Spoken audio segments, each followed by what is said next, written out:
Welcome, everyone. This is a pretty special episode. We have a pretty awesome. Might be saying, hey, what exactly is this whole Khalistani thing going on? Some of you, we want to make this a good 101 for people who are just waking up and is sort of wide-eyed, oh my God, what's going on? So that's going to be where I'm coming from. I'm going to try and speak for just as someone who's just heard about Khalistan yesterday and is interested. Whereas Wyatt, my friend Claypool, our colleague, will be playing the role of Wyatt Claypool, a political nerd who knows way too much about everything and somehow is allowed on Indian television alongside me to ramble about this issue. Daniel knows more than me, but I can't help myself. So with all that said, we like to throw the floor to Barraj. Maybe I published a weekly Punjabi, so that is the brief background I have with media about 21 years. Excellent. So you have a pretty in-depth understanding of the Khalistani network and how it's started in Canada.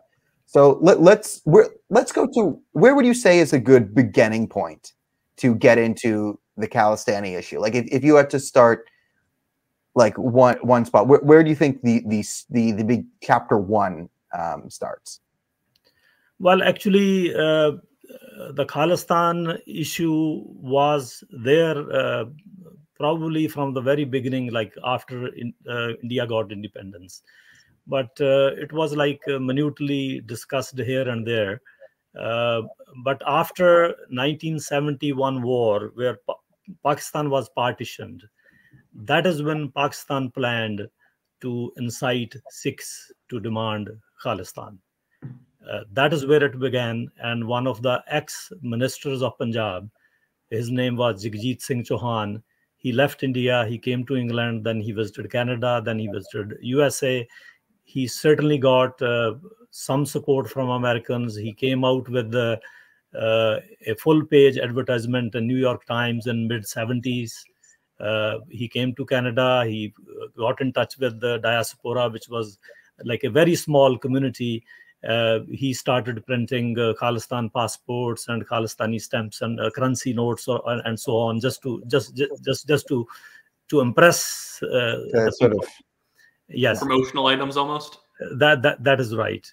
So he was back and forth between Canada, USA, and UK, basically 3 countries. He was living in UK, and then came 1982, when the main Sikh political party in Punjab, which is Shiromani Akali Dal, they were out of power.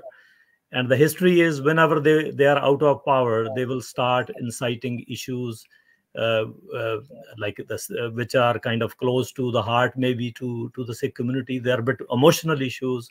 Oh, the center is taking our waters away, giving it to other states, which I think very much common even in any federation in democratic setup. Like we have seen the oil issue with Alberta and Senior Trudeau. So the Akali party will start raising emotional issues of waters, of Punjabi-speaking areas which are left out of Punjab, and so on. So they started a morcha. Morcha means a kind of agitation to get those issues addressed by the center, because basically they were out of power. So they wanted to rally their troops around them to win the next election. And that slowly became an emotional issue. And then a fundamentalist saint, so-called Saint Sant Jarnail Singh Bhindranwala, he got into it. He started violent activities, and there are a lot of proofs of it. And then he made Golden Temple his main base. That is where Operation Blue Star took place. That is called Operation Blue Star, the army action to flush him out, because there was a lot of violence in India, and especially in Punjab, a lot of killings.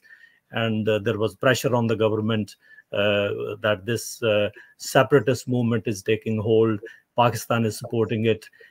After that Operation Blue Star, the Khalistanis in India and overseas, they made it a kind of prestige issue that, look, government has attacked our temple, our holiest shrine, and we must take revenge for it. As a revenge, they killed Prime Minister of India, Indira Gandhi, by her own bodyguards, who were under oath to protect her. And then they started celebrating her murder, which gave excuse to some political elements to incite Hindus and other, especially the poor people living around Delhi, to kind of loot and punish the Sikhs, which resulted into a lot of innocent killings in Delhi and some other cities in India. That gave even stronger kind of foundation to these Khalistanis, both in India and overseas, that now, look, we are not safe in India. Our temple was attacked. Then a lot of Sikhs were killed as a result of Mrs. Gandhi's murder. So that is when this movement took hold overseas, especially in the diaspora communities. But they never discussed what brought the government or the situation up to the level of a military operation. What was that so-called saint doing, and who was behind all those killings of Sikhs? Because soon those killings took place, the militants started killing whoever was they had doubt on. They targeted a lot of people. So instead of can I just get to clarify? Are we talking about the killings that predated Operation Blue Star, so like the terrorism, or are you talking about during the anti-Sikh riots, as they say, anti-Sikh riots? Yeah.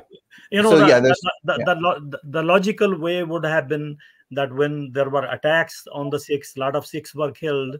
Government did not take action for 3 days. Immediately, all the people who matter, like the lawyers, like intellectuals, like community leaders, they should gather all the evidence so that the guilty should be punished. They should rally around to gather all the evidence. But all that time was lost. Incidentally, there were some Punjabi Hindus.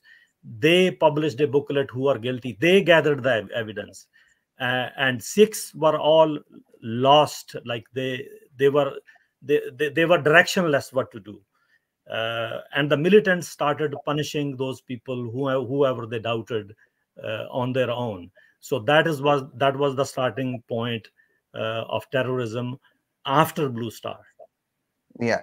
So just to clarify for a question regarding before Blue Star, because you mentioned Jarnail Bhindranwale occupying the Golden Temple, like the holiest site in Sikhism, and was the reason why? Because I've seen this sort of disputed, but also claimed, is that the reason why the military, and you can also clarify if it was mostly Sikh troops who were clearing him out, because that's also something that some people try and dispute. But was it that Bhindranwale was in the Golden Temple and ordering basically attacks on government installations in Punjab and government officials? And then after Blue Star and after Indira Gandhi's assassination, then the anti-Sikh riots, then the targets of Khalistani terrorists kind of became wider, where it became government officials, government institutions, as well as anyone who wasn't supporting Khalistan. No, actually, Bhindranwale also caused innocent killings before Blue Star. For example, 6 people were pulled out of a bus and they were killed near Jalandhar, which is a district city. That predates Blue Star.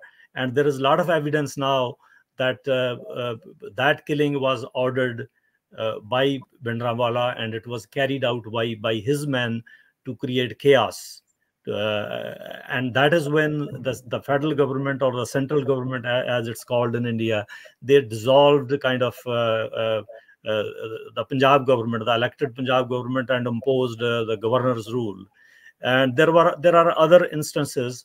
For example, there is a video on the net. A lot of Khalistanis will say he was a saint, he was very pacifist, he did not mean any violence.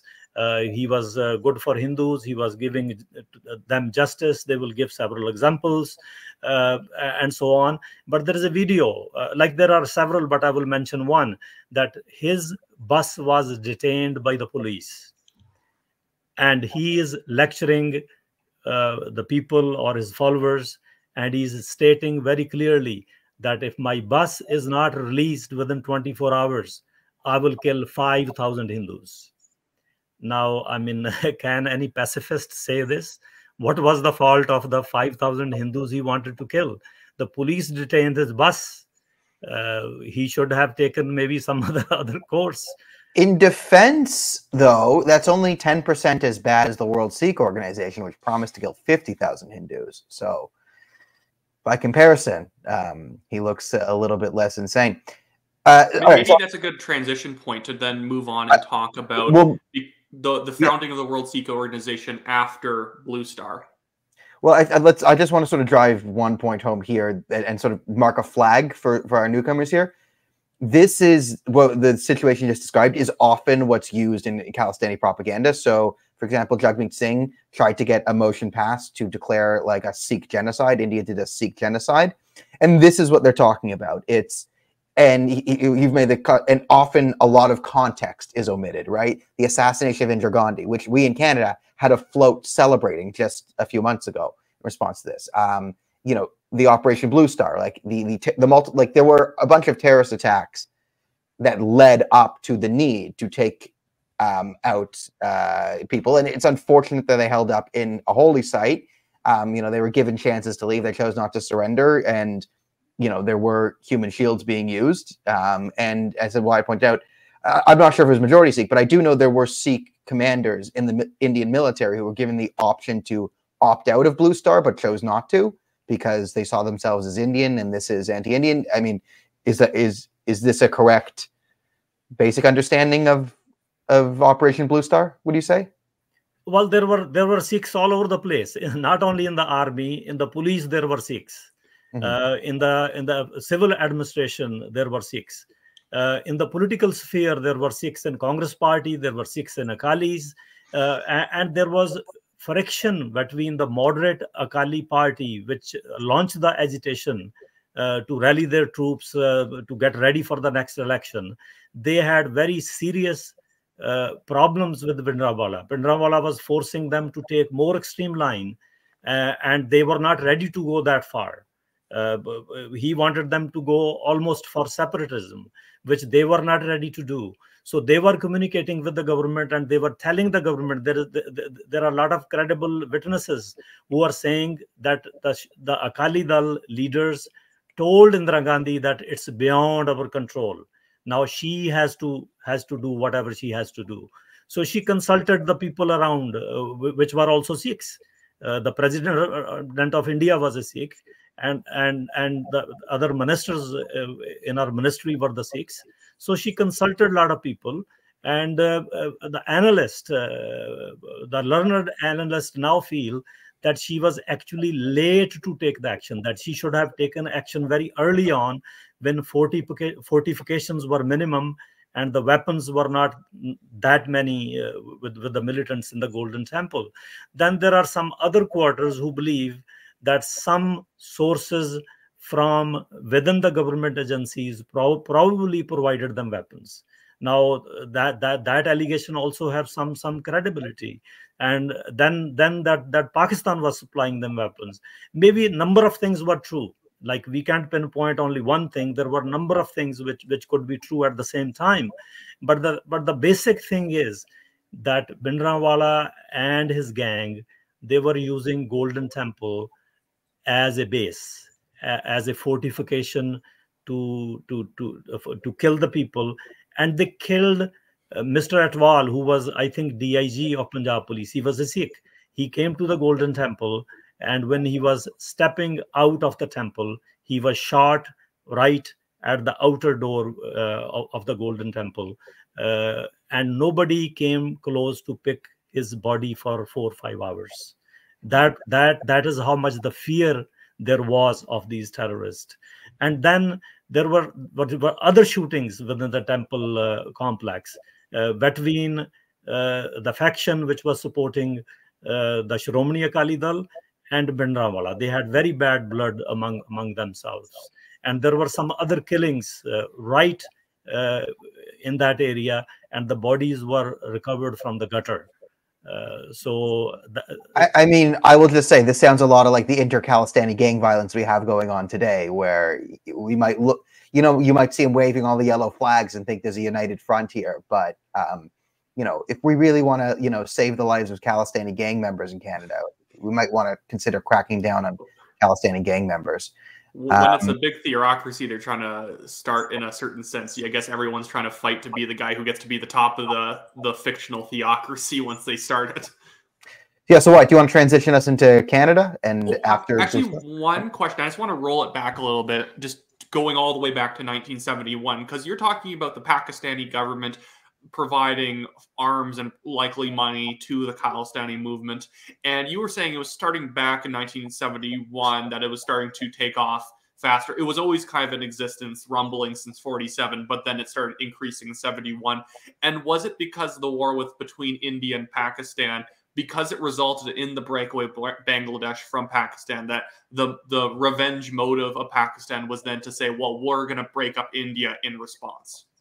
That is right. Actually, the very eminent journalist and writer Tariq Fateh, who's not among us, he was the witness to it. That Mr. Bhutto said that Pakistan will take revenge by creating something like Bangladesh on its border, which is Khalistan. So Tariq Fateh reported this, talked about it a lot of times. So he was like eyewitness to it, and that was the time actually Pakistan also wanted to even eat grass and make a atomic weapon.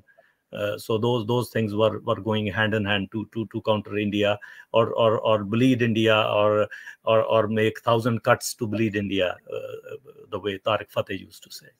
Yeah. So let's just give a quick shout out to the departed Tariq Fateh, who is a legend in Canada and India. I will say I've been on the same side of him in an argument, and that's quite a sight to behold.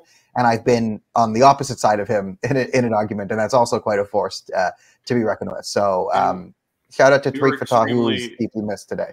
Yeah, we are extremely proud that he allowed us to publish a couple of his articles before he passed. So that was amazing.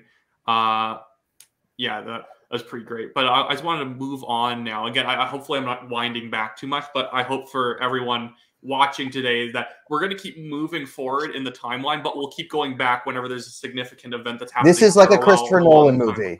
The Khalistan by Christopher Nolan. That's what you're getting. Yeah, we might keep going back in time a little bit here, but it's always to sort of go back to a subject that wouldn't have been useful for us to bring up. So Operation Blue Star happens when like obviously the Golden Temple is being used as a effectively almost mob hangout, where they're picking up the phone and saying, kill these people, kill those people, bomb this train and whatnot.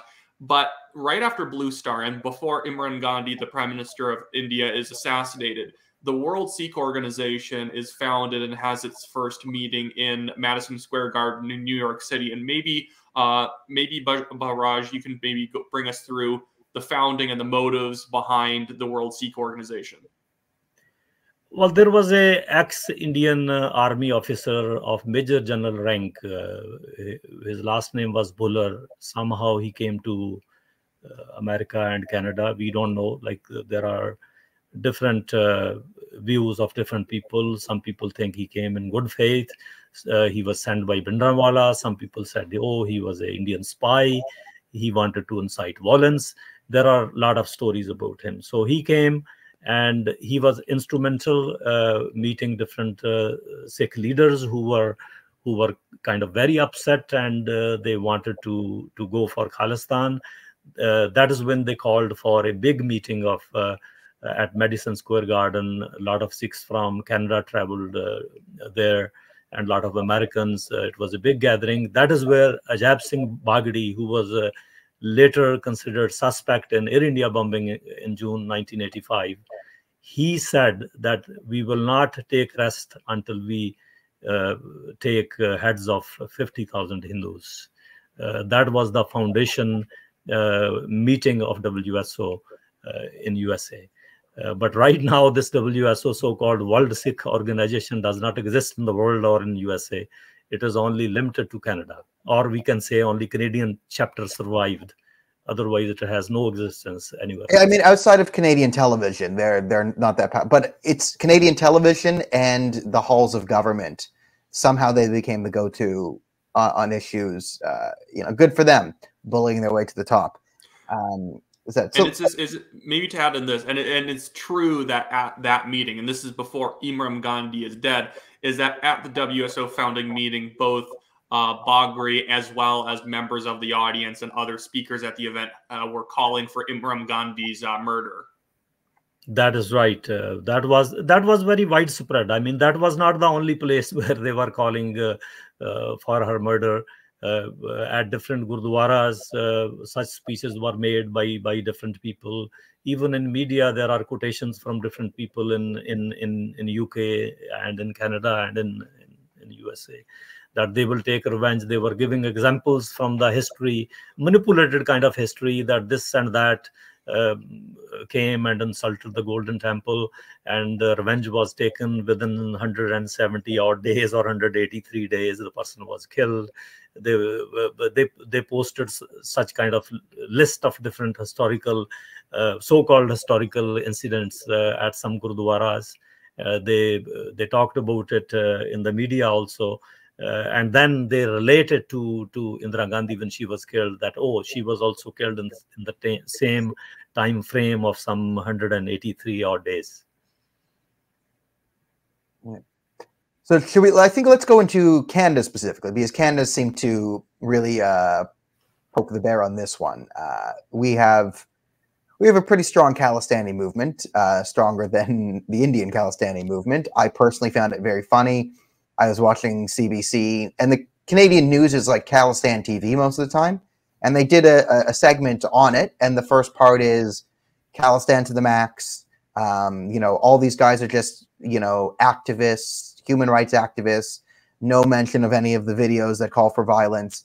And then they go to the Punjab region. They do an expose in India. And then they go to a bunch of Punjabis who are wearing turbans saying, please stop with the Khalistan. No more of this Khalistan talk. We don't want this coming up again. This is a Canadian thing. Leave us alone. And then they're like, oh, wow, no one wants it. And then they went back to Canada and they're like, well, we're back to supporting Khalistan, even though we saw evidence that no one really wants it to come back in the Punjab region. So if you want to go over, I mean, maybe we could breeze through it, but the general understanding is from like 1985 to 1995, that's when the big crackdown was to get rid of the internal Khalistani movement. Then it was pretty much dead. And now we're kind of dealing with a foreign Khalistani movement, mostly in Canada, picking up in the UK. Some were hearing rumblings in Australia of it gaining steam. So, yeah, I think that might be a good place to sort of maybe take it and then transition it to we should also mention the Air India bombing specifically, because the Air India bombing. Yeah, I think that would be this is the start into Canada, because this is where everything starts centering around Canada, it seems. Yes, you see what happened after Blue Star and Mrs. Gandhi's murder and aftermath, where a lot of Sikhs were killed. It was an emotional stage, and I do understand that a lot of people were angry who were not fully informed, like the both sides of the story. They were very angry, and ordinary people usually are not fully informed what is going on and what the consequences would be. So I give that benefit of doubt that yes, there was an emotional stage. A lot of people were very angry, but the communities do come to their senses. They do discuss things openly, what went wrong on their side, on the opposite side, who was at fault, how much, and how to reconcile.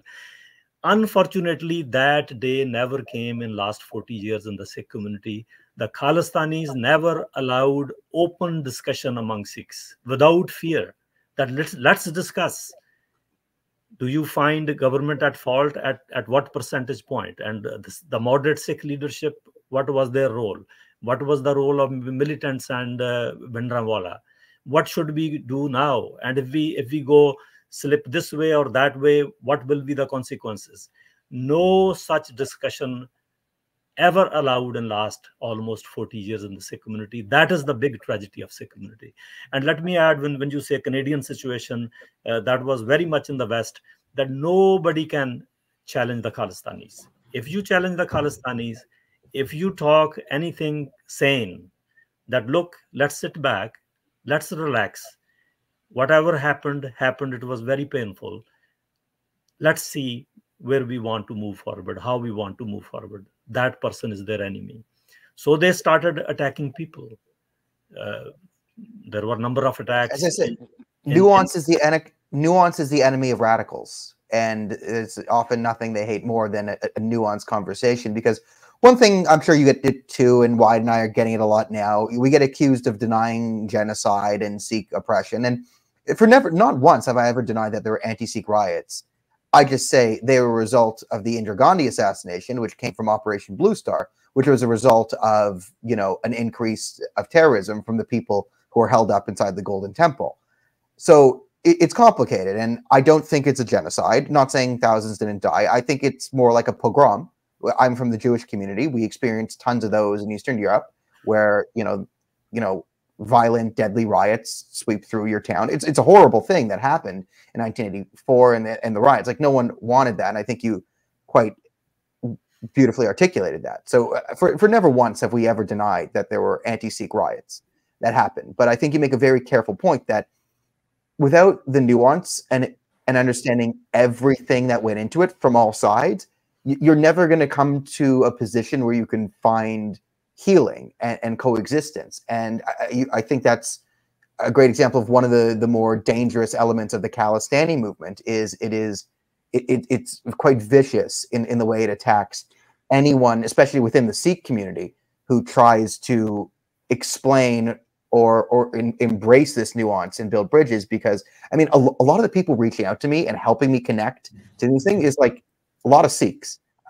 Like it really is not a Sikh versus Hindu problem we're kind of dealing with right now. It's sort of like a Khalistani versus Indian government and with a permissive Canadian attitude type problem. So, I've heard a lot from, Sikh supporters when I've talked about this for years. It's a lot more now that, like, one, thanks for talking about this, and they feel like they can't just out of fear. And like, it's also the majority opinion is sort of on your side, but it's not what it's being portrayed in the media. I mean, the media would have you believe that you're the fringe and Harjit Singh Nijjar was the majority.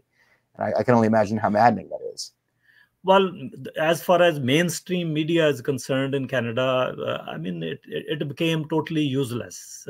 It been taken over by vested interest, and like CBC and some other institutions. Certainly, there are some good media persons, reporters among them, but they have confined themselves or limited themselves. Oh, don't speak against minorities. Everything is a minority for them. This is this kind of minority, that kind of minority, that kind of minority. Don't talk about minority.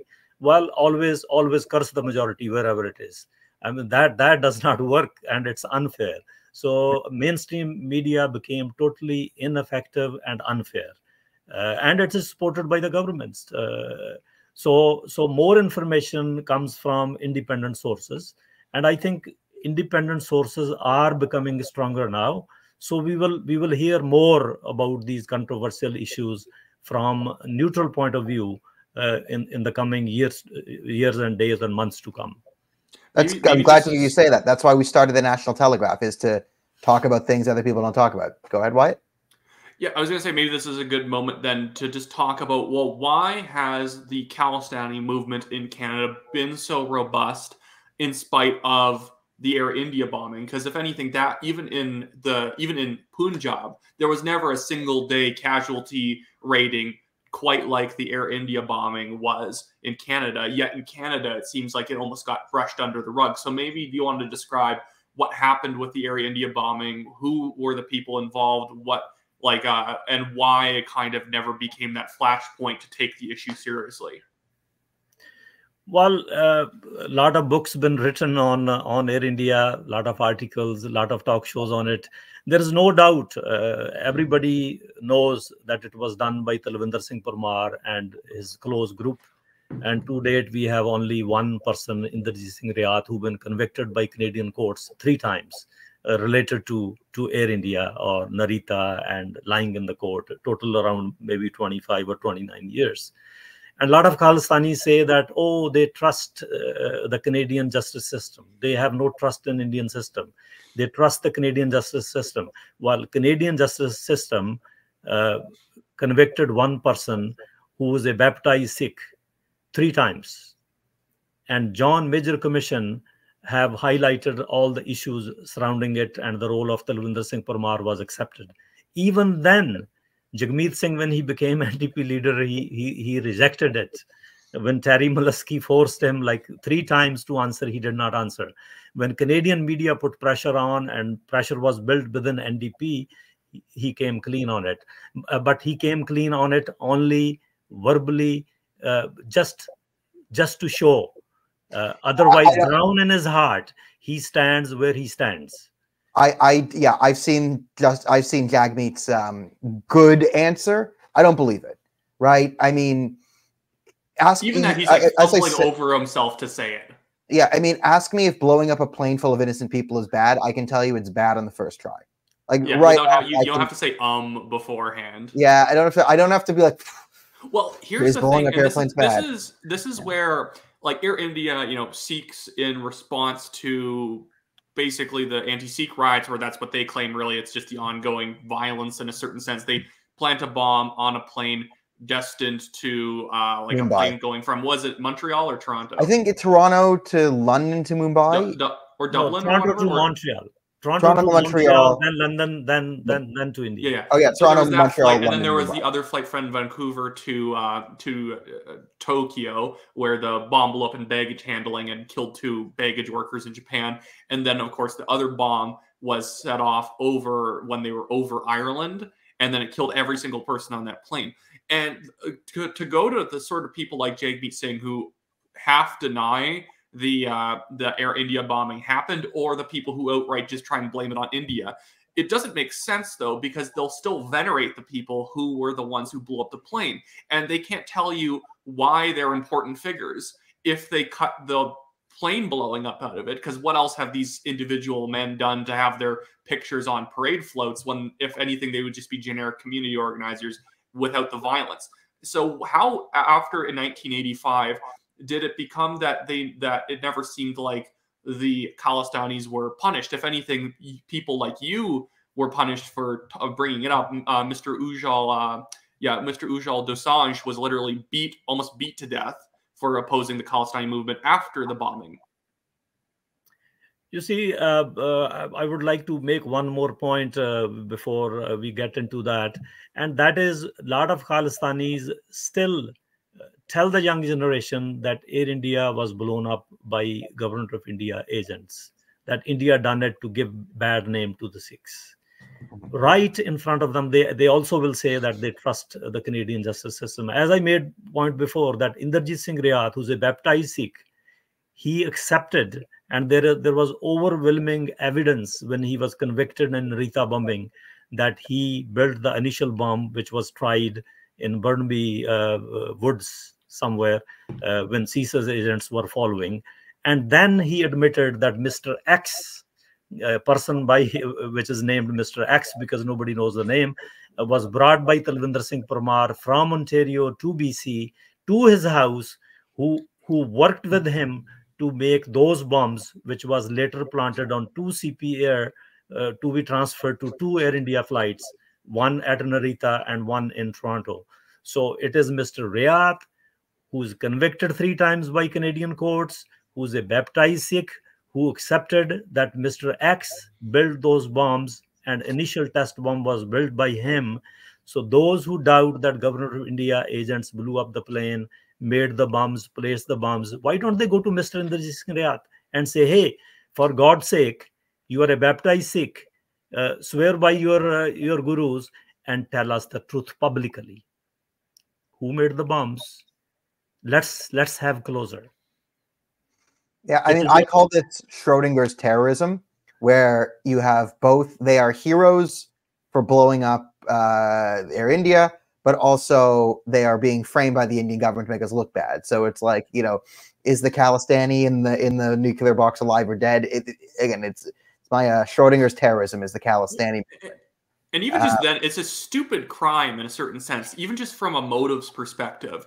If the Indian government wanted to frame the Khalistanis, they could have just had a fake bomb and said, oh, we found this bomb on a plane, it was the Khalistanis who did it. It doesn't make any sense for the Indian government to go to the extent where they're going to not only kill people, but they're going to kill people who are foreign citizens, especially Japanese citizens, a country that tends to do a lot more trade with India than Canada. That this is just doesn't make any actual logical sense from the Indian government's point of view, especially since most of the most of the issues that most of the anti-Khalistani operations were happening in India. So it doesn't make sense that they would be focusing their attention on issues in Canada to try and set up the Khalistanis. Well, they make a very stupid point, same way regarding Blue Star. Sorry to go back to that point. No, it's perfect. They say Governor of India intentionally attacked Golden Temple to teach the Sikhs a final lesson to break the backbone of the Sikhs. So while if Government of India really wanted to destroy Golden Temple, there was no need to send army and have, according to the government, around 100 killed and maybe several hundred soldiers wounded, and take about 48 or more hours to control the situation.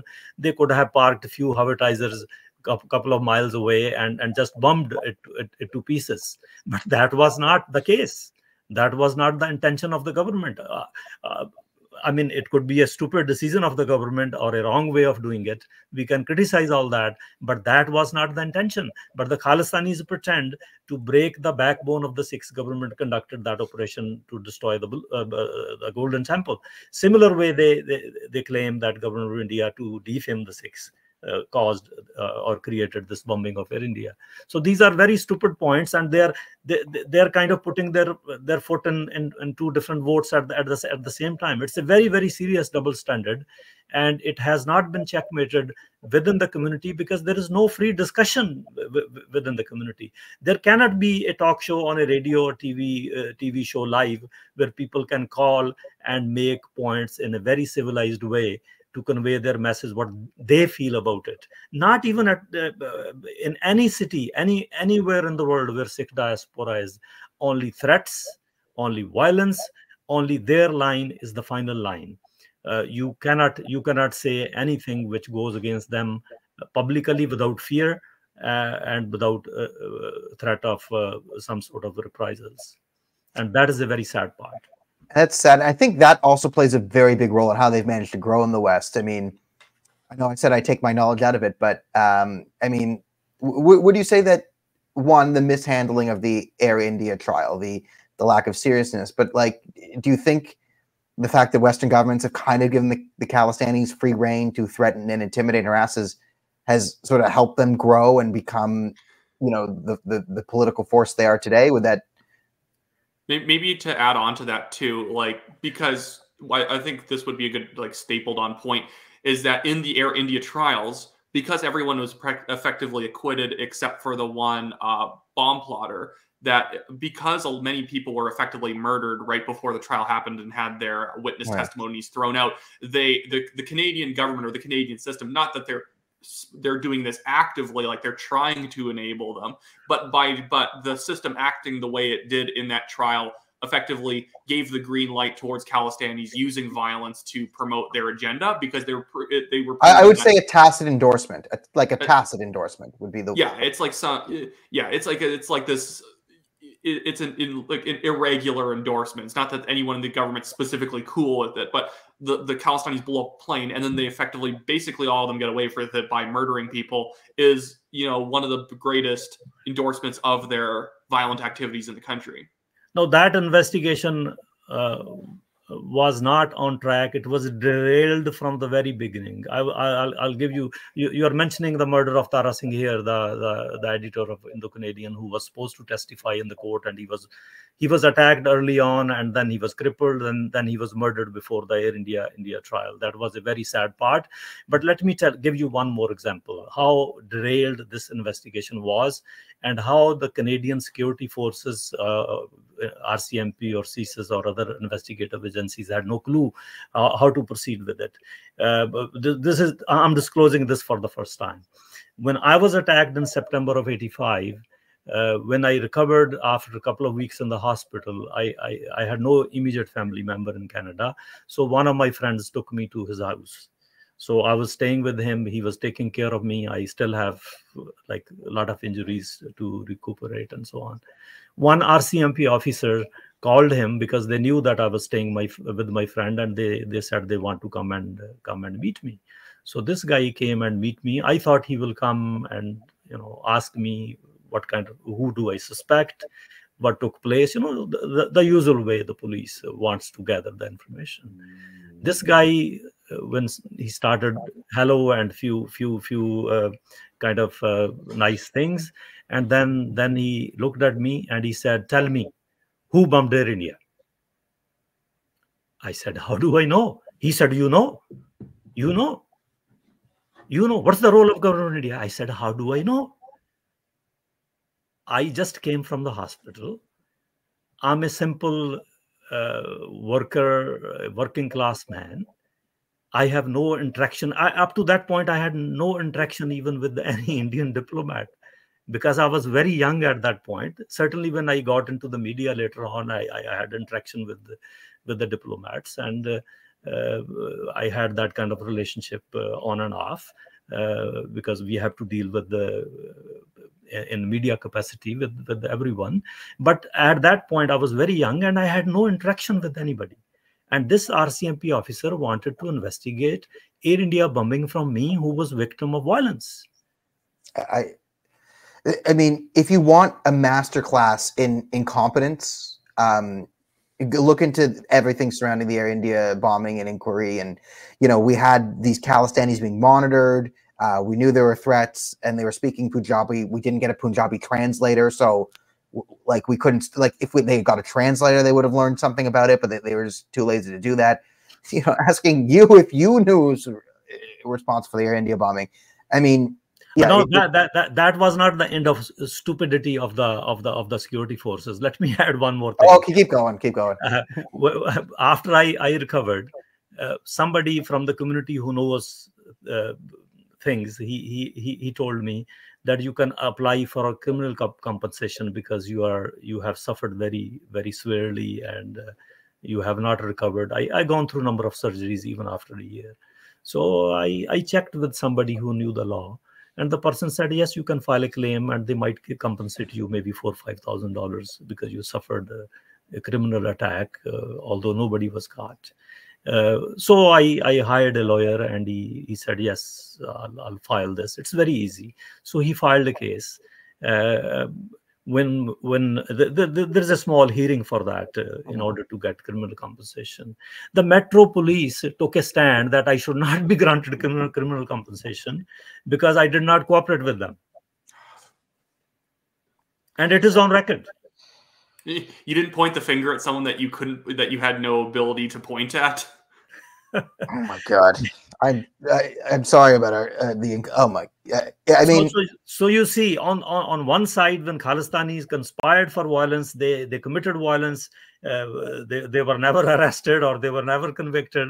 On the other side, simple citizens suffering from their violence, they are questioned like anything. They are challenged like anything every step of the way. How can you dig the criminals? How can you punish the criminals when your investigative agencies have different eye?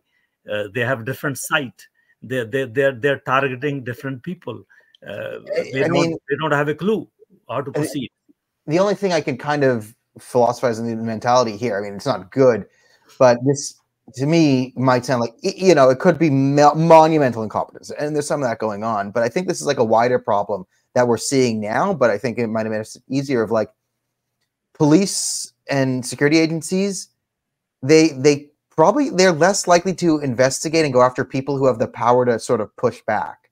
So they kind of want to pick easy targets, pick people off the street who are doing something wrong, just an easy win. So it's a lot easier to bully someone like you, whereas it's difficult, it's hard, there might be blowback, they might face something if they're going into these, hardline Khalistanis and really trying to track to Winders, Pamar's actual network, right? That might bring blowback, that might be hard, it might make enemies. that's too much paperwork. So it might just be easier to, say I did something. I talked to this guy. I asked him, did he know who it was? He said no. Not my fault. It's his fault, right? Like maybe there's some of that going on. I mean, I just can't. I can't even fathom this level of incompetence. And I mean, I've had lazy days where I just want to sit there and watch TV, but I've never been this bad to do something this monumentally incompetent, stupid, and lazy. But I mean, that's the story of Air India in Canada. But we must give credit to Khalistanis that how effectively they fooled the system, how effectively they created this victim mentality in young Sikhs who are born overseas after Blue Star. Mm-hmm. How they done it. This is a magic they have performed. Nothing will come out of it. Like Khalistan is not going to come out of this.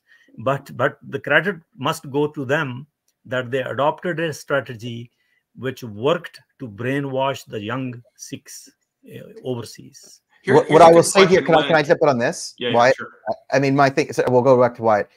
I've seen this, and like I think they use like sort of the radical postmodern point of view that was surging up through academia, like when Jordan Peterson says neo-Marxist postmodern nonsense, right?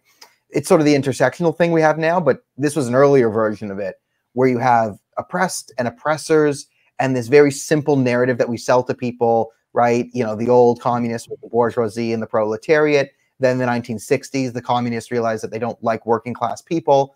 And working class people didn't like them. So they switched it to black and white.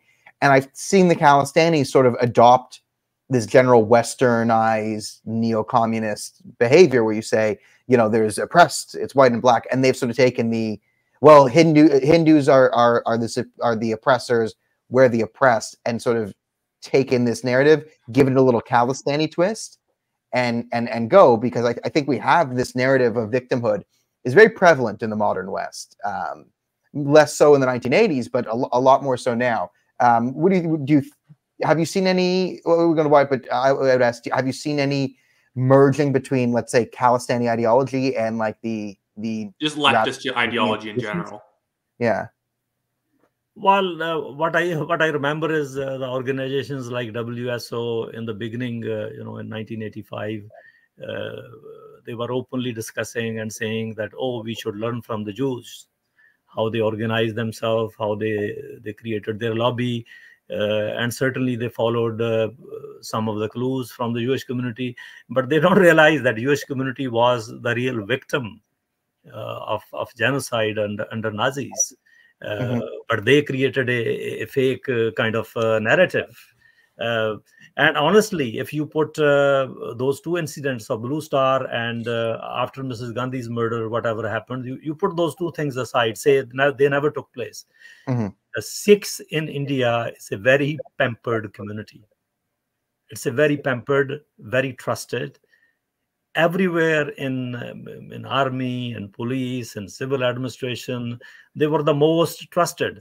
And the miracle is, even after the bodyguards who were supposed to protect the prime minister, they murdered the prime minister, still the respect of the Sikhs kind of was reinstated very quickly after that. Within a decade, they reached the same level.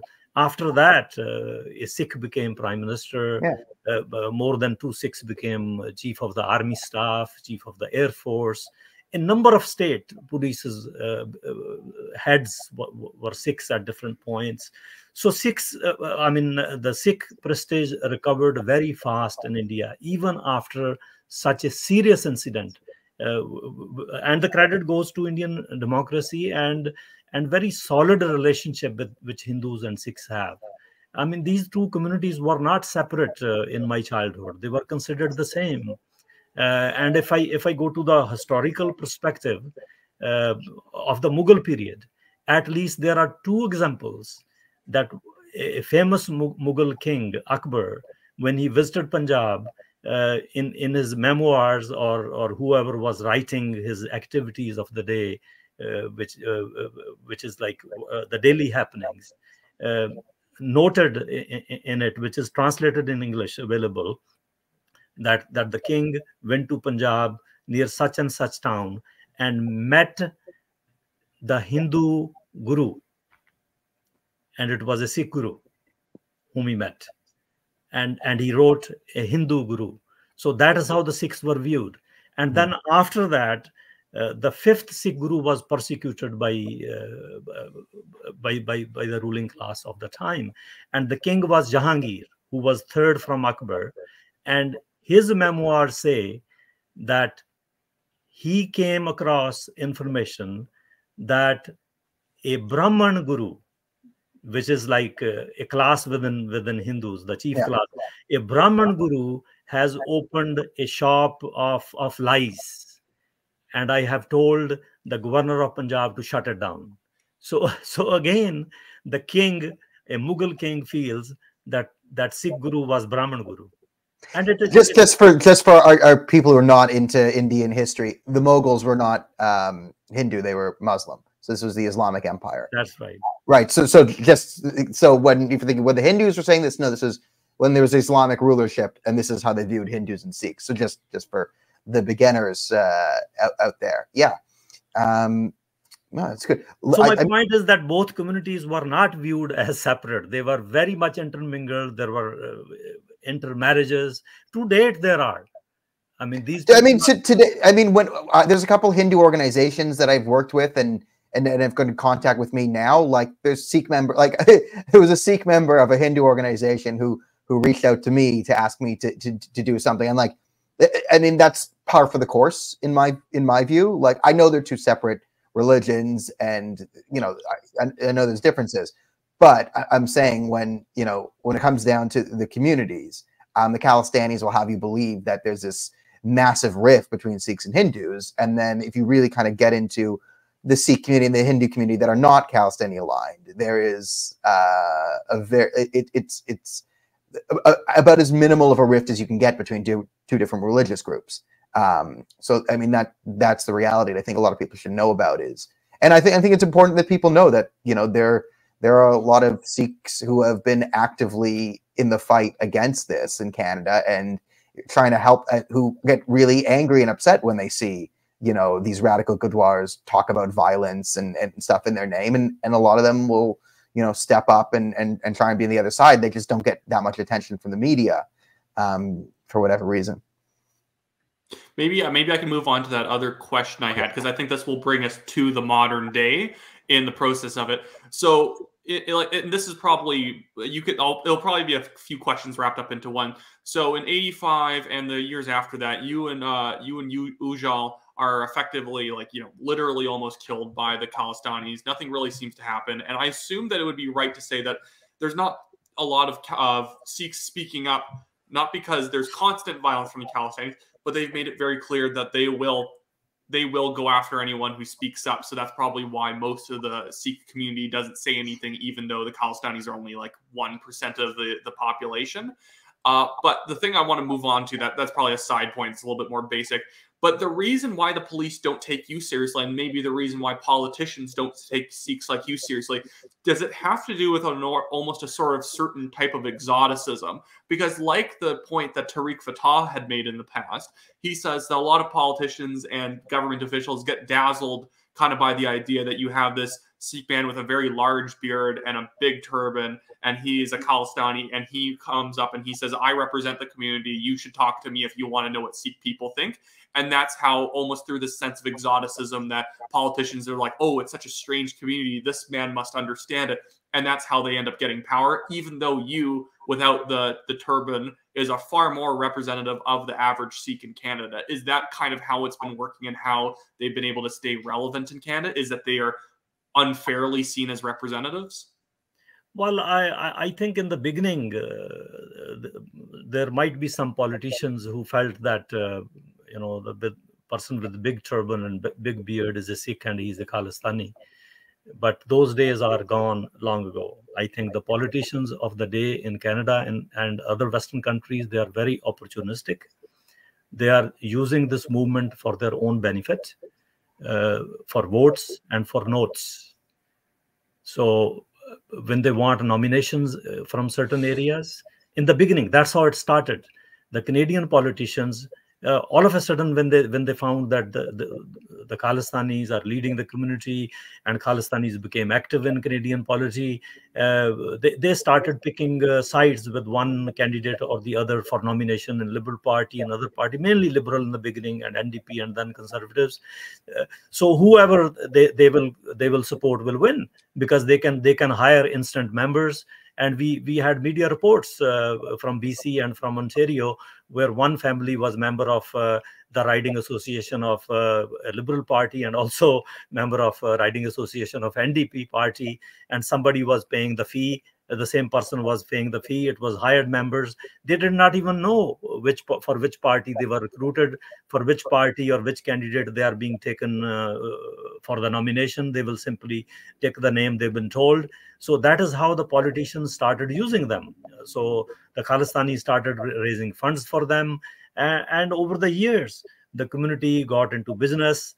They make big business houses, medium-sized business houses. They could afford to give funds, and more people came. The immigration multiplied, so the capacity to influence the politician increased. I will give you one example. If you go 5-6 years back and check National Post, there was a Liberal MP from Brampton East, Raj Garewal.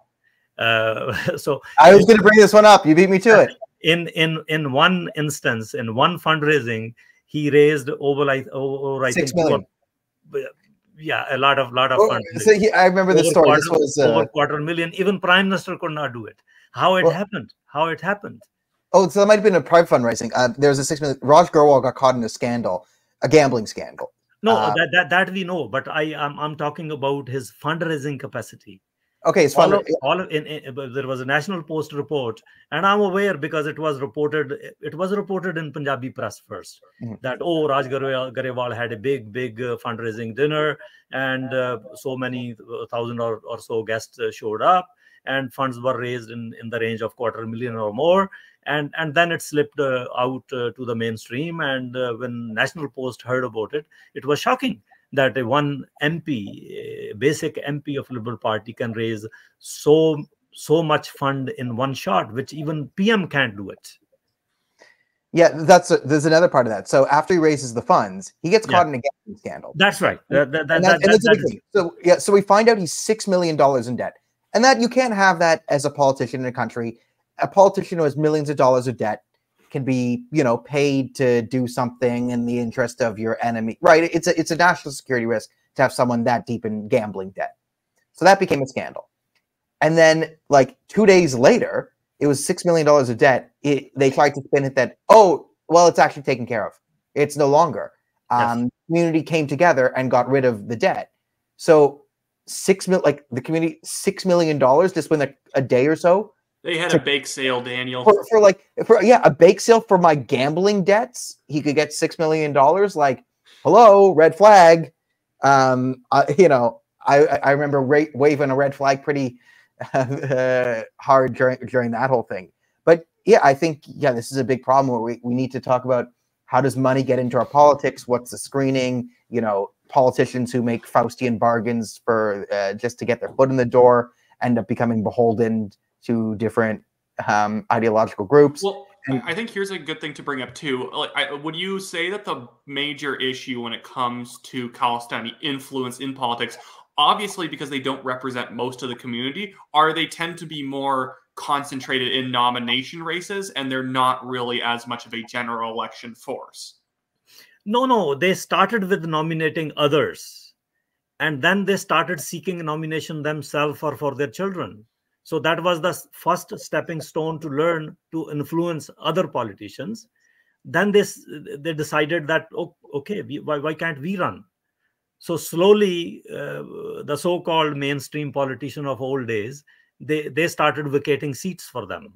They will move further away somewhere where they can go. I can give you one example. Kyle Seebeck, he was MP from Brampton.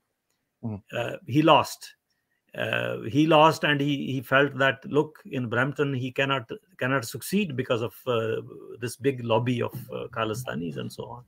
So he moved to a outer riding of Caledon and some other town, I think Dufferin area, and he got elected from there once. So he vacated this. And there are other politicians. They will leave. First, they will seek their help, get nominated, become MP, and then the pressure builds up. So the Khalistanis will move them out and take over. And then another phase started, and that phase was to brainwash the Canadian-born youth. I call it brainwash. They will start as weekend schooling in Sikh temples. We are teaching them Punjabi, we are teaching them religion, but basically on name of those two, they are indoctrinating them for Khalistan. And those kids who gone through that process, they all ended up either in politics or in bureaucracy or in police forces or in the offices of MPs, mayors, premiers, provincial ministers, federal ministers, and PMO.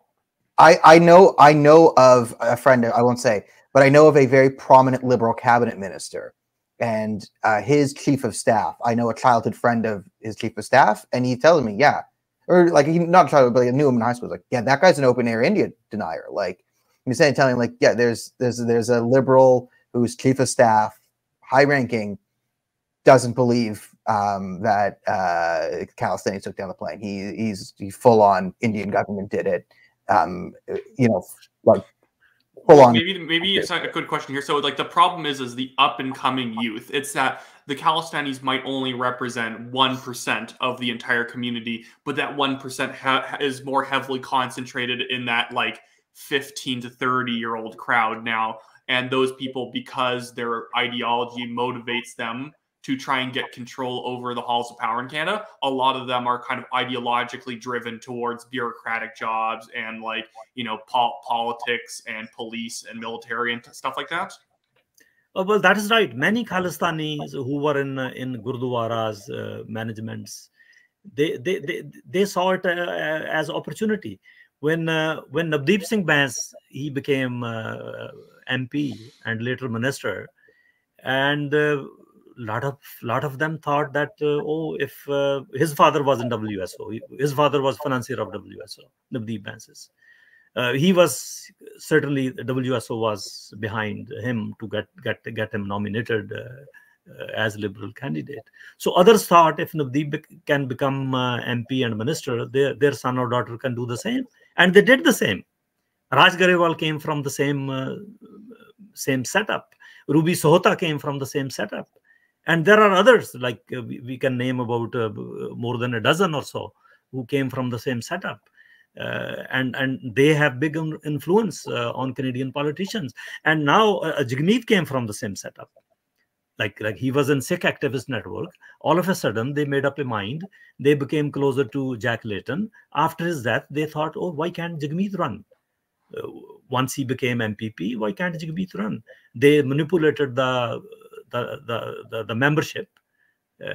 Most of his membership was from the towns like Surrey and Brampton and Malton, where Sikhs live, and he became NDP leader. They virtually took over NDP. It's because they only do the one member, one vote thing. It has nothing to do with the riding point system. No, nothing to do with the, I think, riding point system. And I know, like, I have memory. I was in media. I was publishing a paper, and I used to talk to the people, and they set up collection centers. Like, they will make members, and then they will say, okay, Balraj, you are responsible for so and so area, or 10 or 15 families. Go collect their ballots. Or they will ask the members to drop their ballots at certain point near their home, and those ballots will be sent to the central registry of NDP. Like, first the registration of members, and then the voting. Then the voting. I'm looking at the numbers now, and I just want to bring this up. That it's so sketchy that in 2017 during the leadership, the last poll of actual party members had Jagmeet winning, but he was winning with 38.2% of the vote, and Charlie Angus was behind with 29.4%. Then you have Nikki Ashton with 17, and Guy Caron with 14. And then the real results were 53 Jagmeet, 19 Angus, 17 Ashton, and 9.4 Caron. And it's like that's a little bit of a polling error if you are actually polling this right. But my thought is that you probably don't have a lot of people who are kind of being pressured into buying a membership or being told that they have to buy a membership. They're not picking up the phone and answering these polls. So it's effectively this concentrated group in a few cities all voting, and none of the people interested enough to even take a phone poll about who they're supporting. Well, in the community, it was open secret what is going on. And then it was discussed in the mainstream media too, up to some extent. But he won the election and he became the leader. Now he's keeping Trudeau in power for as long as both of them want. I mean, now it is not limited to Liberals and NDP. It has also gone to the Conservatives. Like there is a Khalistani lobby within the Conservative Party, within Pierre Poilievre's caucus, within his shadow cabinet. There is a Khalistani lobby, although it is much weaker when we look at Liberal and NDP, but it is there, and I think its strength is going to increase in the next election. So Canada has to be very, very careful which way the things are going. If they are looking at international relations, especially relations with India, which has a lot of influence on the world stage, then Canadian politics, the ground realities indicate something that it is not going to work out between Canada and India. Yeah, you made a very good point. And why did I always talk about, like, foreign policy is more important than people give it credit for? Like, we all want to ignore it. Yes, healthcare and economy are very important, education, but if you let these problems fester, they will eventually create bigger problems. And you're seeing it now. Like, if we just want to be like, oh, Khalistan, why do I care? But if they get into every single political party, this is a movement that openly advocates for violent balkanization of an ally. Countries don't like that, right? We would not like it if Brazil was harboring elements of the FLQ who periodically assassinated Canadian diplomats there, were throwing funds into Quebec to increase violence, and there was violence on the Ontario-Quebec border every now and then. It would really hurt our relations with Brazil, and we would be quite oppositional. We're just a country of 40 million, but now think of that example. We're Brazil, we're Canada, and India has 1.5 billion people, an emerging economy that's only going to get stronger. And are they just going to, like, it's not out of the, if Poilievre wins and then goes the same route and gives in to the Khalistanis, and then the signal is there's no political party in Canada that's going to do anything about the Khalistanis, we risk India just saying, okay, blockade it. We don't need any trade. Like, we don't need them. Might as well send, like, we're literally we're risking India saying we're going to make an example of Canada, of how if we want to actively try and, like, undermine a country or withhold trade or pull the plug, we can survive it and they can't. So pay attention, world.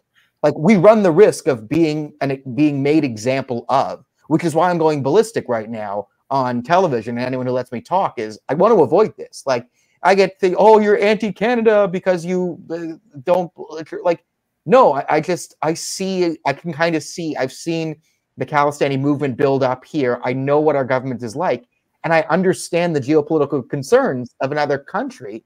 And I have some ability with some foresight to see an incoming train wreck. And I'm trying to, switch the lever as hard as I can to, make the trains go on opposite tracks here to avoid collision. But the way we're going is we run the risk of being made an example of by a country that has more power and leverage than we do. And that's not going to be good. So this is why I'm trying to get us to sort of clean up the Khalistani issue, because it's not just, oh, brown people are fighting, who cares? It's going to have. That's what I meant about the exoticism, that the media tends to cover when Sikhs will go up and break up a Hindu parade and attack other Sikhs. It's like, oh, this is so complicated. It's people from a different region of the world fighting. We can't understand what's going on. And then it almost never gets investigated, as if it's just some, random happening that you're supposed to expect in this community. And it's not just a specific tiny group of agitators. Looking at the ground realities for last 4 or 5 years, I've been stating this, that Canada and India relations cannot stay friendly for a very long time to come, because there is a very strong anti-India lobby, and it is very widespread. It's not like only in the Liberal Party, as I stated before. NDP and Conservatives are also part of it. It's in the academic institutions. To a different degree. In the universities. But it starts from civic level. Mm-hmm. It starts from civic level, it goes to the provincial level, and it goes all the way to the federal level, to the PMO. All three levels. Like when we talk about Indian interference, I don't see where Indian interference is. A couple of years ago, when the things came to fore that Chinese interference, it was WSO who created, there is also Indian interference which should be investigated. If you see the interference, it's Canadian interference in Indian affairs constantly for almost 4 decades. And it is from three levels of the government. The terrorist plots are planned in here, executed in India. Air India is only one example. I mean, there are many. I'm sure, Daniel, you had chance to review. I sent you a scan of a magazine. From a magazine from Canada. You know, I mean, I'm used to reading Khalistani nonsense. It was pure Khalistani nonsense, and then you told me, that's from it was in Brampton, like that was Canadian-born Khalistani nonsense. And here you have it right on here.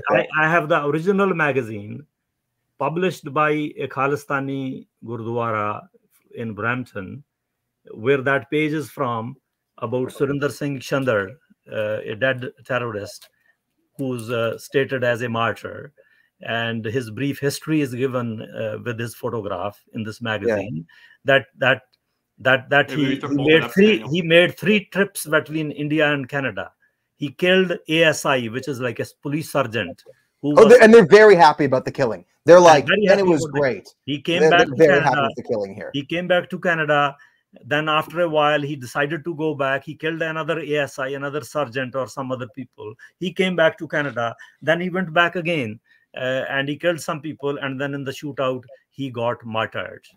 He's a martyr of the Sikhs, the Shaheed of the Sikhs. So isn't it interference? Isn't it terrorism being planned in Canada, executed in India? Why? This is only tip of the iceberg. And this is why I want to maybe this is not government propaganda. This is not government of India. This is not government of India's agents. This is not anti-Khalistani forces making a point.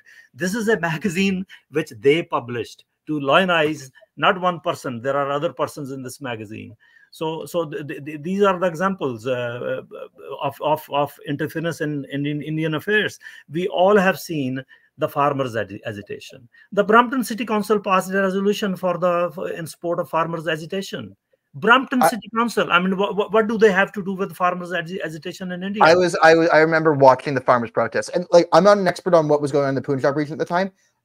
Maybe someone in the Punjab region to the farmers' protest said the word farm, agriculture, vegetables, something to do with land. That might have gone on in the Punjab.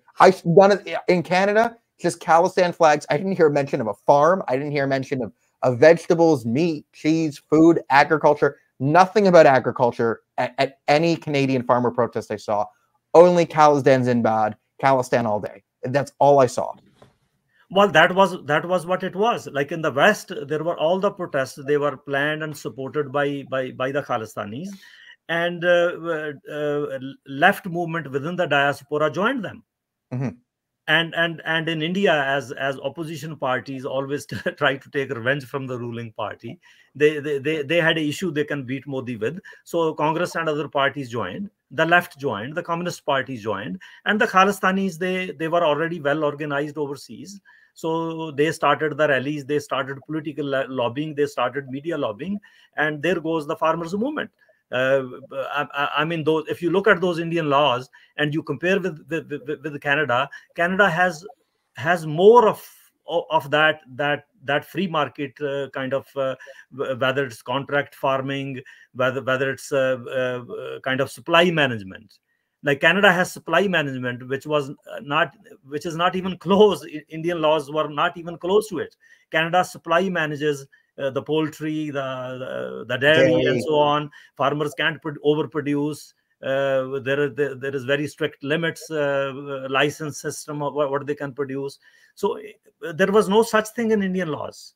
So they were defending the Canadian system against the prospective Indian laws, like which were being implemented and then later withdrawn due to emotional issue. So Canada has like much more strong restrictions on farming. And so, it drives me crazy, our farming laws, but that's and then one thing also comes to my mind. They say, well, Brampton City Council passed a resolution because there are a lot of Sikhs living here. They own farmland in India. It's an emotional issue for the Sikhs. Mayor of Brampton said, oh, a lot of our constituents, they're very concerned and so on.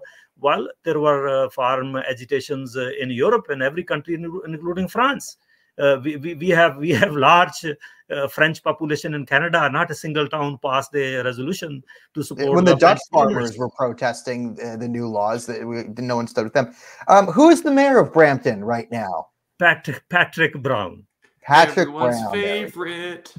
I just wanted to quickly bring up something about the farmers' protest too. Well, one, because again, it's so ironic when you have Justin Trudeau calling people supporting the Freedom Convoys Nazis and extremists and whatnot, in which results in no actual violence. Yet we have the farmers' protest. Well, that once they show up to New Delhi, they start hitting people with sticks. There's tons of injuries involved. They start basically surrounding whatever castle that was and beating on it with like wooden mallets and stuff like that and damaging property. And that's something that Justin Trudeau openly endorses as a freedom, like human rights movement.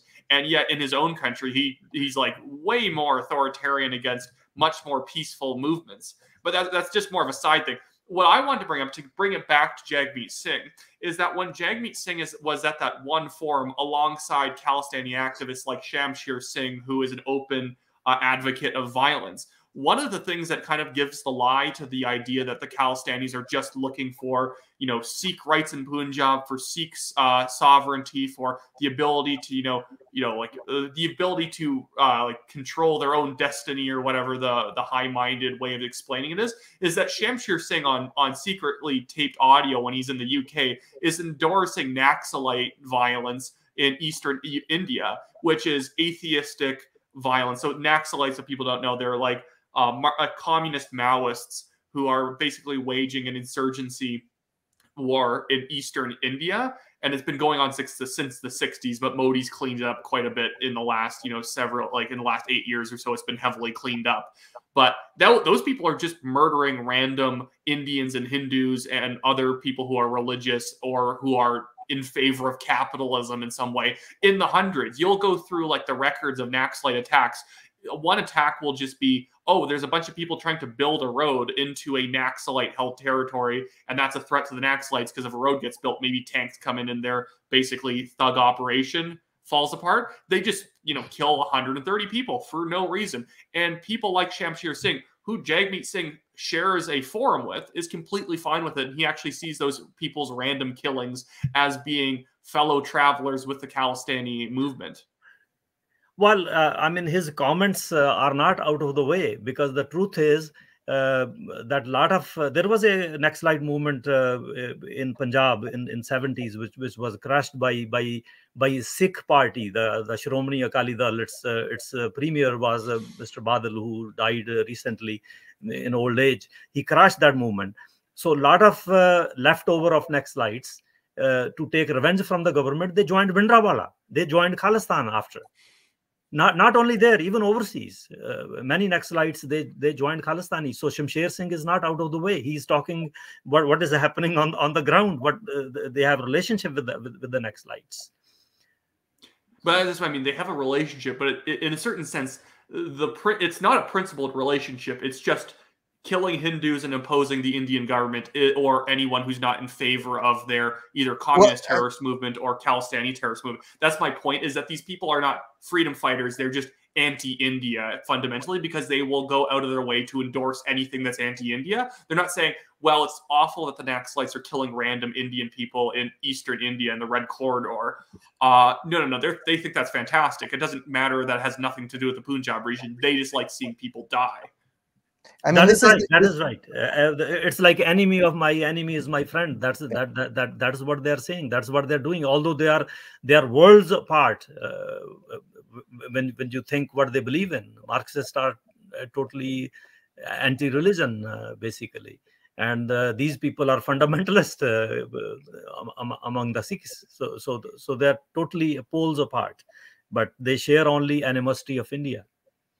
Yeah, I mean, this is very common. I mean, it's often called the Red-Green Alliance when the communists and the Islamists get in bed together, like when they overthrew the Shah of Iran in 1979. Usually when they get power, whoever gets power will kill the other one. So, you know, if the Naxalites gain power, they'll then start killing the Khalistanis. And the Khalistanis gain power, they'll kill the Naxalites. But until then, they have a common enemy to tear down, you know, whether it be the West, whether it be India, right? The uniting thing is not we have principles. It's sort of we have an enemy. It's more...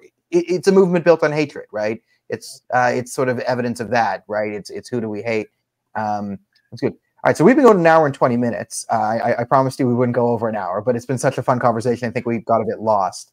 I do need to ask one more question because right, we'll ask another question, and then we'll give you a chance to give a good wrap up. Anything you think we need to hear, and then we'll go there. Sorry. This is my extremely nerdy question. Do you know about what I've heard referred to as the 2000 Sikh Wars in Calgary Northwest with Art Hanger? Would you consider that one of like the first attempts for Khalistanis to gain power inside of a conservative party? Because that was of the Alliance. I'm not sure. Do you remember that? No, I remember Art Hanger. I met him once. I had some communication with him at times. He was very much against the Khalistanis. So, yeah, because this is one thing I just want to mention to people because this is just the most ridiculous story I've ever heard. Is in 2000, the Alliance Party, like the Conservative Party at that point ruled by Stockwell Day, had a nomination race in Calgary Northwest, and Art Hanger was the incumbent, and they'd just become the Alliance and not the Reform anymore. And when he ran for his nomination, he ran against 4 other Sikh candidates, in which there was more than 15,000 memberships in the riding during the nomination. There was more memberships in that riding than there were the rest of the country for the Alliance Party. And he still somehow won because he was the only white guy running in the area. So all the Sikh Khalistani candidates seemed to cut each other up. Yes. That was just my random story. I remember that they were very much against Art Hanger because one of the ex-leaders of WSO was nominated as a refugee board judge. And Art Hanger brought this case to a parliamentary committee. He questioned the government that, are you aware of the past of this person? And the basic point he brought out was that this person himself jumped a ship when he was working for a shipping company. When the ship came to Montreal, he jumped the ship, he became refugee, and then he married somebody, marriage of convenience to get his status, and now he's immigration refugee board judge. Like, does it match? And that is when Christian was traveling to China with the Team Canada, and the story goes he told his minister to get his resignation right away. So he tendered his resignation from the judgeship of refugee board. That is when WSO got very angry at Art Hanger. That is the story behind it. And then they couldn't decide on who was going to be the candidate, I guess? Yes. Like there was a day in the Khalistani movement that 3-4 organizations like ISYF, Babur Khalsa, World Sikh Organization, Akhand Kirtani Jatha, they were not seeing eye to eye. They were rivals. They were fighting for control of the temples. Some temples were under one organization's control, some were in the other one, some were contested. So those were the days when they will act against each other. But then slowly that old generation kind of became old and irrelevant. And the young Khalistanis who were born here, they were indoctrinated here, they took the charge. Now, no matter who, if there is a common enemy, no matter which organization they belong to, they all go after you. Okay, that's great to hear. That makes me like Art Hanger even more. He's a gem, and I've worked with him a bunch of different times, or not a bunch of different times, a couple different times in the past, and that's just growing his myth in my mind. Maybe Daniel, you want to serve up the final question as we play it out? Yeah, I mean, I think you've done a pretty good job of giving a basic overview of how the Khalistani movement functions. And I think we brought it sort of to today and where they're at. I mean, I think I'll just leave it to you. Like, I mean, you've said that you see we can't remain allies with India for long if we keep this up. What would you? I'd say you give closing statements you want, but also I'd ask, what would you say to most Canadians just waking up to this? Like, what would be the number one sort of advice? Like, they come to you, like, in the context of the Niger situation, right? Or maybe the context of, like, what do I do? What do I say? Like, if there's just like the thing that you would just give a quick sort of. People have listened to this. They spent an hour and a half. They're kind of invested now, and they need some direction of like, how can I help? What would be your answer to those people? Well, I think Canadians should take charge of their own country, their own destiny. They should question those politicians who talk about always foreign issues. Don't we have issues here? Look how big housing crisis we have, how big unemployment crisis we have, inflation we have. And why are these politicians of all shades are talking about agitations in foreign lands, grievances of foreign lands? Those politicians should be questioned. Now, maybe we will be facing election pretty soon. Such politicians who are making these issues every now and then, they rise in parliament and they make issues out of nothing. They never talk about the real issues Canadians are facing. And Canadians should stress that, look, we have issues. Let's talk about our issues. Only then there will be some change. And they will also be forced, like the leaders will be forced to change course when they have sour relations internationally. I think India has given long rope to Canadian politicians for almost 4 decades.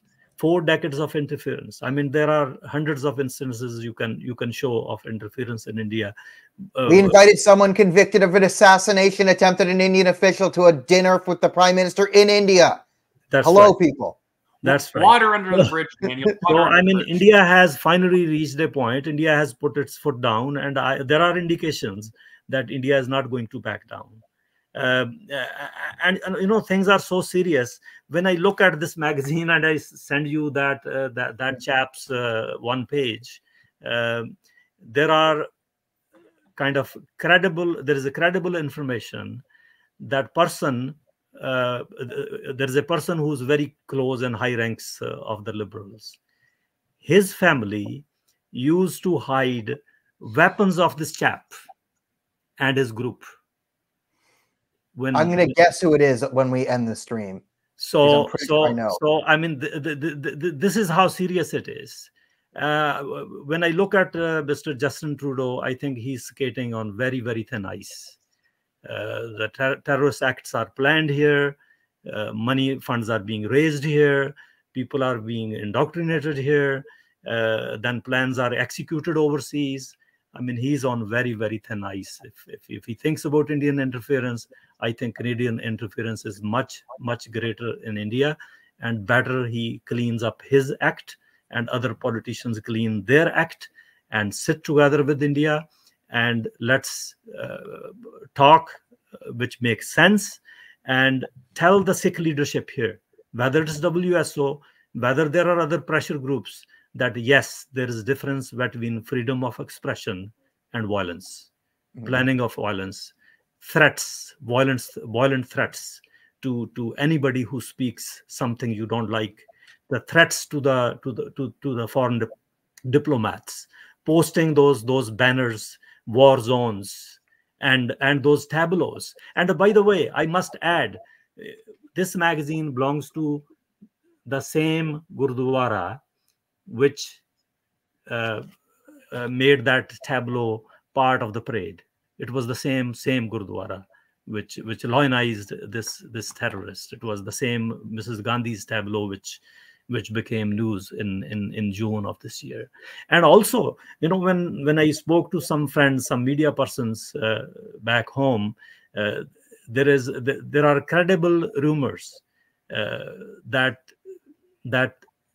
there are Canadian staffers in India who are foreign proxies. I've been told India has asked numbers and rank parity with Canada. Not only Canada has a lot more staff in Indian missions there, but some of them are foreign proxies. And if that becomes public with evidence, that will be very embarrassing to Canada. Yeah, I mean, we got a clean house. I've been trying to raise alarm flags for a while. You've been trying longer than I've been alive, and I appreciate that. And yeah, this was a great conversation. I so appreciate you giving us your time and your energy and the whole 90 minutes of it. You have an open door to come back whenever you want. Our DMs are open. Anything you need, we're happy to have you here. And to anyone watching, I hope you learned something and can kind of see the dangers that Wyatt and I have been trying to explain to people through, unfortunately, Indian media. And if you're in Canadian media, I suggest you might want to cover this, because this is going to be a story that's going to matter. Yeah, you might think we have a few years until things get bad, but an ounce of prevention is worth a pound of cure, is what I'd say. And you might want to. What I just wanted to add right there is that for anyone who wants to see the documentary that Terry Malevsky made back in 2007, that Balraj is in, I'm going to be linking that YouTube video from Connect Politics that has that one in it, because I think it's one of the best explainers. If someone's not willing to sit down and listen to this full hour and a half, but you want them to know about it, it's a good 20-minute video that explains it in a very snappy way that I think will get people to take the issue seriously. But I guess other than that, we can probably end it right here. It's been fantastic to have you on, Balraj. And just like Daniel said, we would love to have you back someday, hopefully. And I guess that's where we're going to end it here. Thank you both. Thank you very much for giving me this opportunity to speak my mind. Absolutely. Thank you. It's been fantastic having you on.